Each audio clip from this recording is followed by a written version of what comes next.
Welcome back to another episode of Public Opinion with your host, Pam Morton.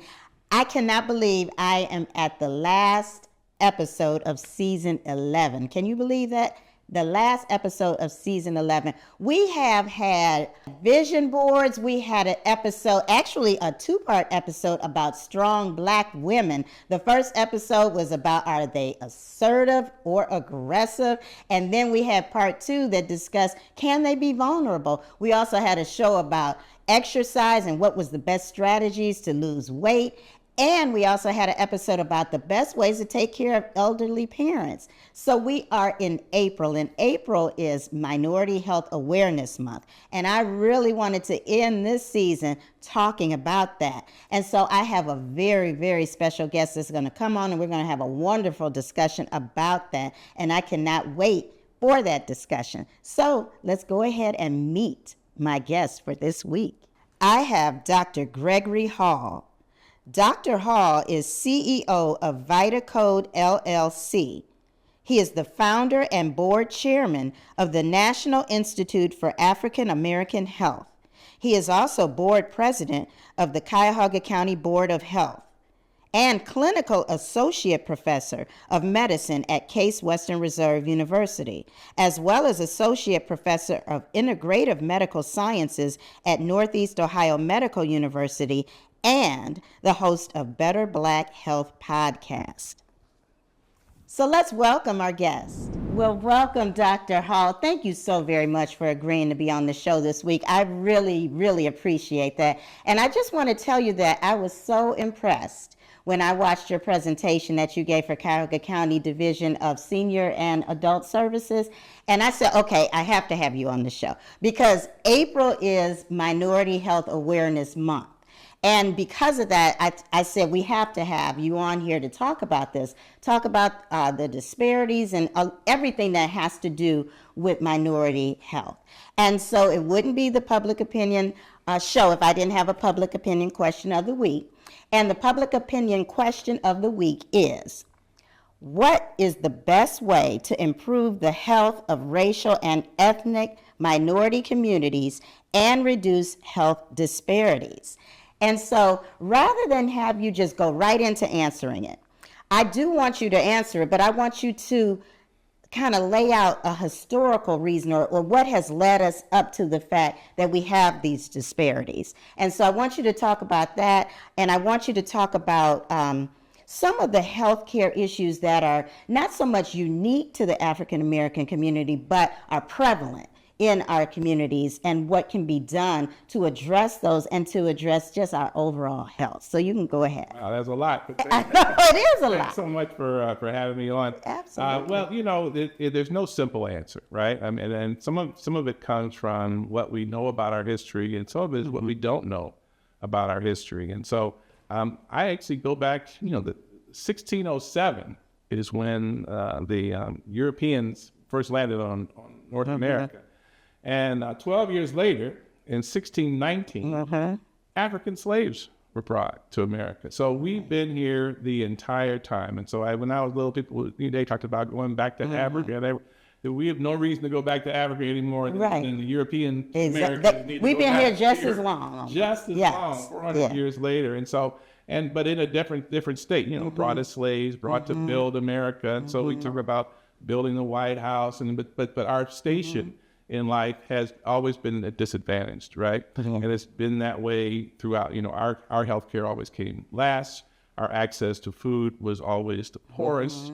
And so that led to, we're displaced from where we're actually supposed to be. And even the foods that we... Absolutely. So if you think about, this is kind of a crazy example, but if you think about salmon, if you have Alaskan salmon, has more fat, right? They have more omega-3, right? About that, because it has to survive in extra cold water. Whereas you have salmon in the Pacific, it doesn't have as much fat. It's genetically built to best survive in warmer water, right? So we were genetically, or at least a part of us that is African, was genetically built to exist in Africa. 12-hour days, 12-hour nights, sun exposure, very high mineral vegetables and fruit.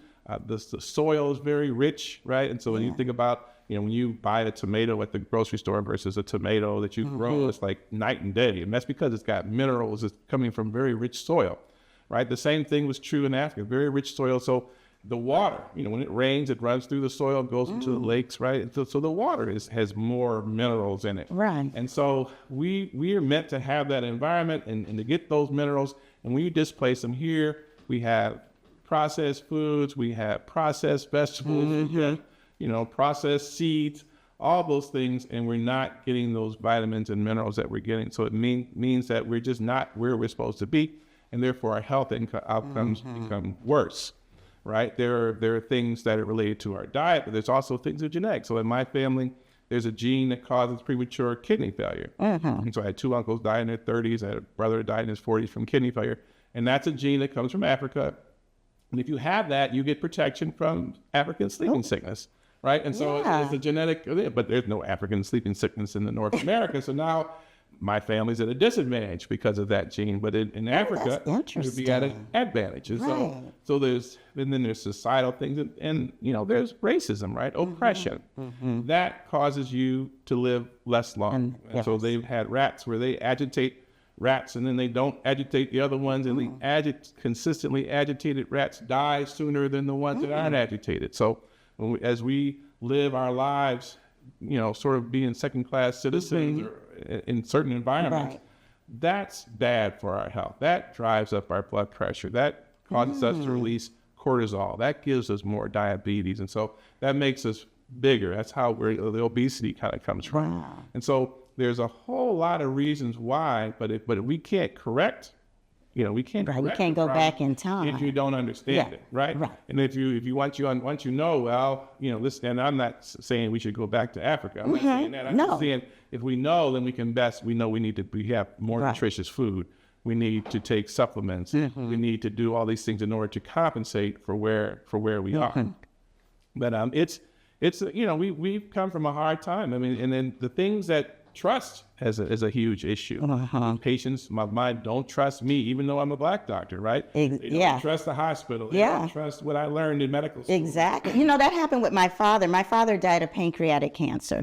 He did not go to the doctor until he just absolutely could not take the pain anymore. I was like, go to the doctor. When he finally went to the doctor, they said, you have 3 months to live.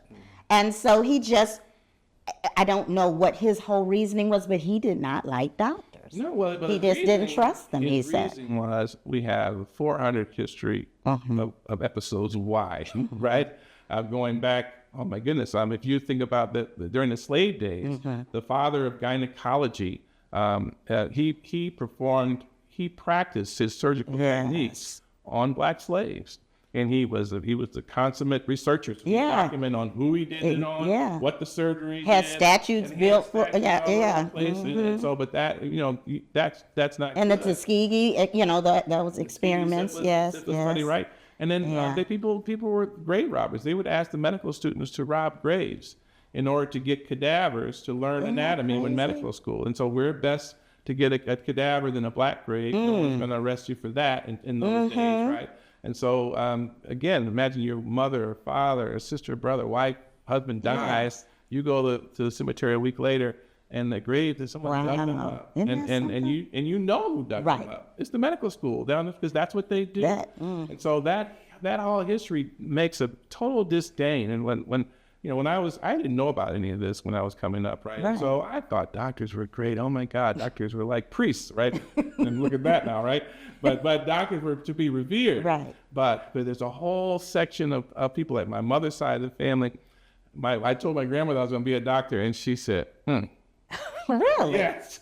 She did not like doctors. Wow. She did not like doctors. I'm going to be a child molester. Yeah. And you know what? And because we had so much just home health remedies also. That's another reason people just didn't go to they said you don't have to go to, you didn't have, first of all, money had something to do with it. Then they would be like, why are you going to the doctor? We can make some salve or something and throw that on there and you'll be good to go. The issue was a lot of them didn't have even access to it. There wasn't a doctor available. So they just had to figure out something. And once they did, they would go, and then they would pass these remedies down, and some of them weren't bad. Yeah, some of them for sure. But take that cod liver oil. Always had, but that's not optimal. That's not the best situation. So that's not us taking advantage of all that's available. And so, but we've carried that generationally forward so that we don't go to the doctor. And so as I see Black patients, most of my patients are Black. I see Asian patients and white patients, and they are all over me. Do you think I need blood pressure medicine? Do you think I need cholesterol medicine? Right. I think I need a CAT scan. I think I need to see a specialist. And my Black patients, I'm not sure. Are you sure I need this? I don't want to do this. I don't want a CAT scan. I don't want to see another. Or they don't want to take this medicine or that medicine. Yeah. It's a cultural difference. It is.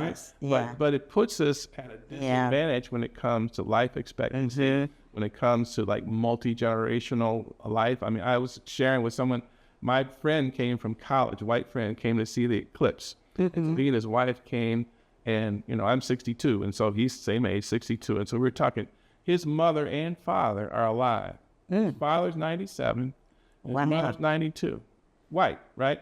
So I'm like, what's it like to be 62 and have a mother and father still alive? My mother's been dead for 40 years. Oh. You know what I'm saying? My father's been dead for 20 years. So that's a whole, just to have those people in your lives, and it's so, that lost connection, the lost generational wealth, Right. that, you know, that he'll get when his parents took all this time to amass funds. Yeah, and that's true. A lot of my friends' parents are no longer alive. I'm blessed. My mom is 84, but like I said, my father died when he was 49 years old.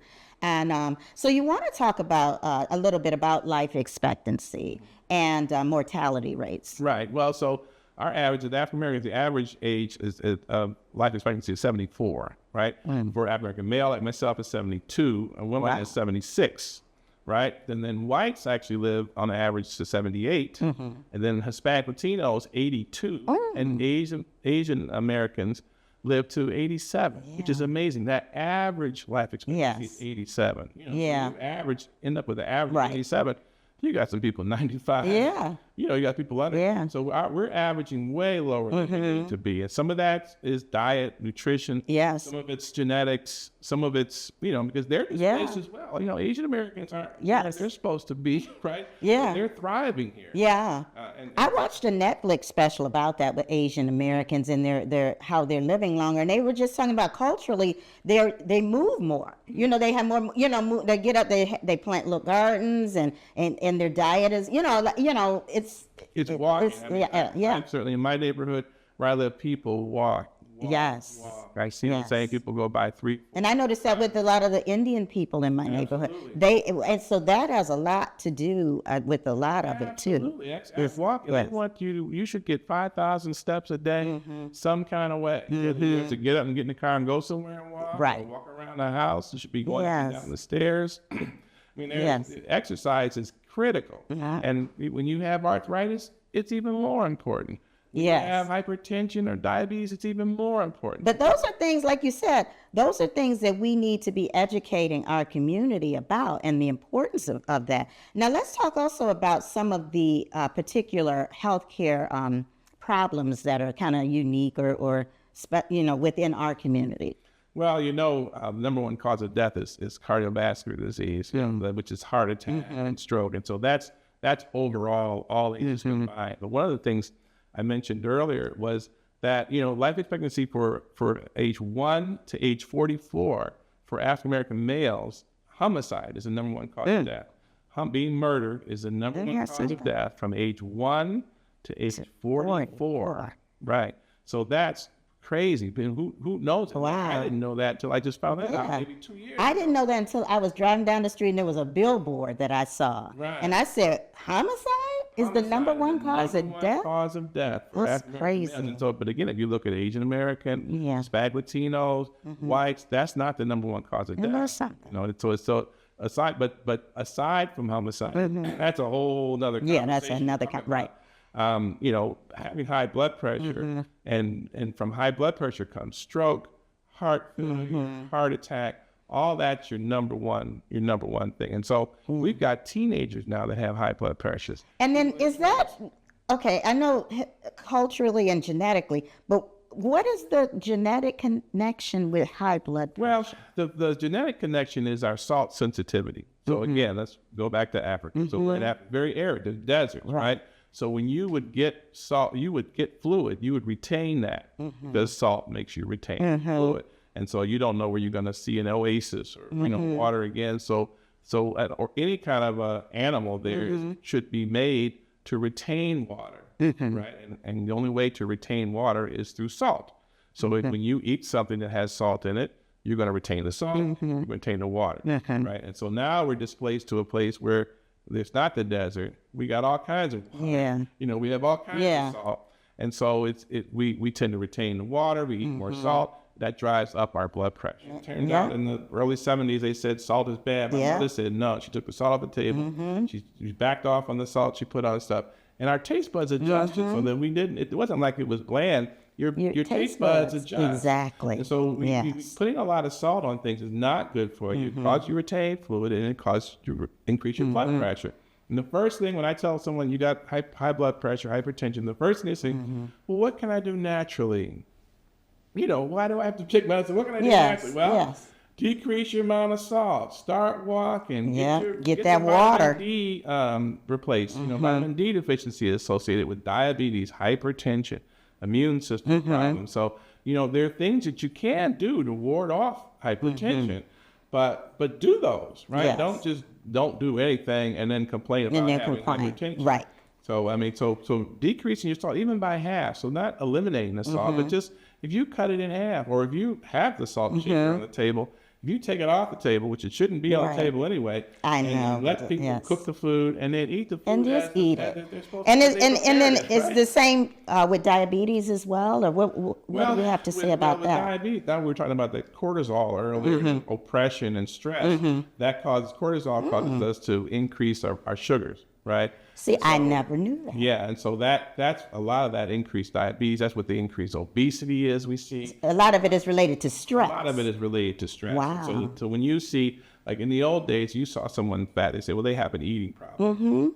Now, if you see a 12-year-old that's overweight, that's not an eating problem. That's an emotional problem. Wow. And you need to find out what is that emotional problem. It's not that they have an eating problem. Wow. So it's that's interesting. Yeah. So and that's all because it's the stress. They have those things called I can't think of the name, but bad things that happen to children, adverse childhood events, called ACEs. And those the more adverse childhood events you have, the more increased risk for obesity, increased risk for hypertension, diabetes. See, trauma, I'm telling you, there's something to be said about that trauma. And I'm going to have a show all about trauma, I think my next season. But you're right. I always hear about stress, trauma, all of those things can affect your overall health. But I just didn't know, though, that it could be attributed to the diabetes, that there was actually what did you say? It was a care, was it? Adverse childhood events can increase your risk for obesity and diabetes, hypertension, all those things are directly related. The more there are, the more apt you are. Exactly. And then, like you said, when you look at some of our communities, obviously we have a lot of people dealing with trauma, stress, and not having good diets and all of that. Culturally, or just, if you don't grow up really knowing about eating healthy, I mean, if you're little, you're going to eat what you're given. People going to survive. You're going to eat to survive. I know. So. Well, I sit behind people in the supermarket and see what they have in their baskets, and it's not pretty. It's pretty. Potato chips and Mr. Juicy. And then, what they call food deserts. And even the healthy places that they're putting in our communities still kind of are priced high, So I don't know about some of that. But I think you if if you're telling me, Doc, I don't want to have hypertension, I don't want to have diabetes, isn't there something I can do? Yeah. Well, yes. So I know what a head of lettuce costs. Right. Yeah. I know what some tomatoes cost. Yeah. I know what there's arugula. There's all kinds. Of stuff. You just got to go in that section. And you gotta want to do it. Yeah, too. Carrots and onions and cucumbers are not that expensive. It's right. So I get it, but one of the things that I was a turning point in my life when I was on the Commission for Minority Health and all that, and I complained about health disparities. I complained about how they did us. I complained about all these things, and I'm like, I'm tired of complaining. You want to do what I mean? something, We right? have to Yeah. do something Yeah. about it, right? You should complain, oh, I got hypertension, woe is me. Well, do something about it. Start eating better. Start walking. Start getting up. Know that you should. I looked at my thing when I was coming over here. I only got like 1,200 steps on Wednesday because I had meetings all day. I'm like, that's terrible. I'm on me, right? Right. I make sure I got to walk some. I can't walk 1,200 steps in one day. That's ridiculous, right? And so if you know that and you're on yourself, I'm going to try to compensate for that today and tomorrow and Sunday because I'm not trying to leave here anytime soon. And I'm not going to wait for fate or wait for the majority population to come save me or someone to give me money or someone to buy a trainer for me. I've got to do it myself. Right. And so now we're back to let's go and you can answer quickly the question though. Right. Well, the question is, the answer is educate yourself. Like watching, episodes like this, and really knowing what's going on, understanding why you think that way, why your inclination is to distrust doctors, and how you can get past it, getting a black doctor from birth to geriatrics. Black people do better in the care of black providers. So you just find a black doctor that you like and go and see them and listen to them and trust them and don't micromanage whatever it is they say.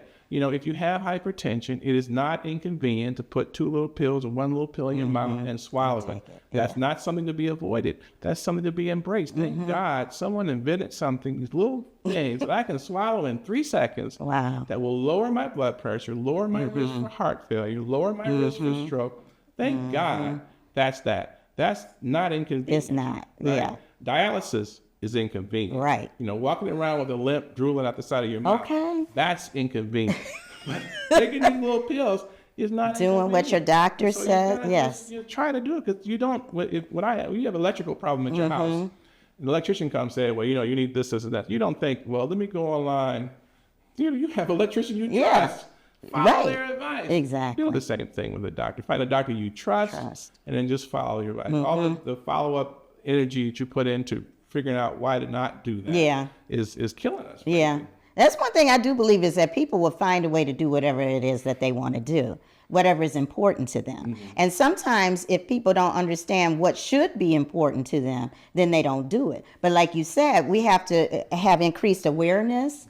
Now, are there any particular tests that you think people should make sure that they are always getting or having? Well, they should always have a vitamin D test. The doctor's going to order your cholesterol. You need that. I think men over 40 need a PSA, which is the prostate-specific antigen. It's a prostate cancer screening test. Whether your doctor, there's a lot of black men going to white doctors or non-black doctors that aren't getting the PSA. And if you want to live, you want to find prostate cancer early. You don't want to find it late. So you should get a PSA every year. Now, at what age? You said 40? 40 okay. And on. Okay. And you my other patients of other races, they're on me. Do I need this? Is it time for colonoscopy? The colonoscopy, that starts at 45. There's Cologuard, you can do that. That's a screen you can do every 3 years. So there's a lot of things have advanced nicely. So if we find cancer early, mammograms, like great. So I don't do breast exams. We don't say do self-breast exams. Get a mammogram because that finds it so small, it's so minuscule that it can be fixed without there being a whole bunch of drama about it. Exactly. So it's not for... And not to be afraid of that. You know what? Go have the mammogram. If something is, better to know early than, than to have it go on like that. I see you let a dandelion grow in front grass. If you see one dandelion, you better walk over there and pull that guy up. Okay. Because if you don't, in 3 weeks, you're going to have a dandelion problem, right? Yes. Cancer is just like that. Yes. Take the one little thing out and keep it moving. And keep it, and just do and be diligent about your health. And so we are going to have to wrap up now, but I do want you to, in closing, is there anything else that you want the audience to know or you think that's important? Well, like you're doing a great service on interviewing people and talking about issues related to black people. And that's why I have a podcast called Better Black Health. And so I interview other specialists. I interviewed a urologist about prostate cancer, interviewed a plastic surgeon about the Brazilian butt lift and all that. Because that's popular. People are doing that, right? They are doing it. Take a listen to the Better Black Health. And then I also have the multivitamins I designed specifically for African Americans called Genetic Sequence Multivitamins. They're on Amazon and they're also at sequencemultivitamins.com. If you want something that was designed specifically for you, that's the right amount of D, magnesium, potassium, and nothing to put you at risk. No vitamin K. Vitamin K causes your blood to clot, right? And who has the highest risk for clotting blood? African Americans. Wow. Clot in the brain, stroke, clot in the heart attack. So you don't need any vitamin K. And vitamin E is associated with increased risk for prostate cancer. So we left that out as well. So is this is for men and women? This is a vitamin for men? And over 50. Wow. And we've sold in all 50 states, including Alaska, Hawaii, Utah. All right. Well, I'm going to have to check that out because I believe in a multivitamin. Okay, I really do. I stand by that. But I appreciate you. This, I think, was such a good conversation because you added the historical context. We talked about testing that people should do. We talked about not being afraid. So I really, really appreciate you. And thank you so very much. Thanks for having me. Absolutely. Oh my God, I absolutely loved that conversation. I loved how he put it into a historical perspective. And so we can understand more how we got to this point and why we have the disparities that we have. We have the fear, a lot of us have had it, of going to doctors. And growing up, we've had parents who have been like, you know what, don't go to that doctor or this. And I'm so glad that he brought awareness to it. The fact that we have to be advocates for ourselves. We have to understand what we have to do to take care of ourselves and our health. And I really loved everything about that conversation. And if you love watching this show and the information that I bring to the community, continue to follow us on Facebook as well as YouTube. And if you cannot watch the show, listen on the go wherever you get your podcasts. And if you really like watching the show, consider being a sponsor. And I'll see you next time for another episode of Public Opinion next season. Bye-bye.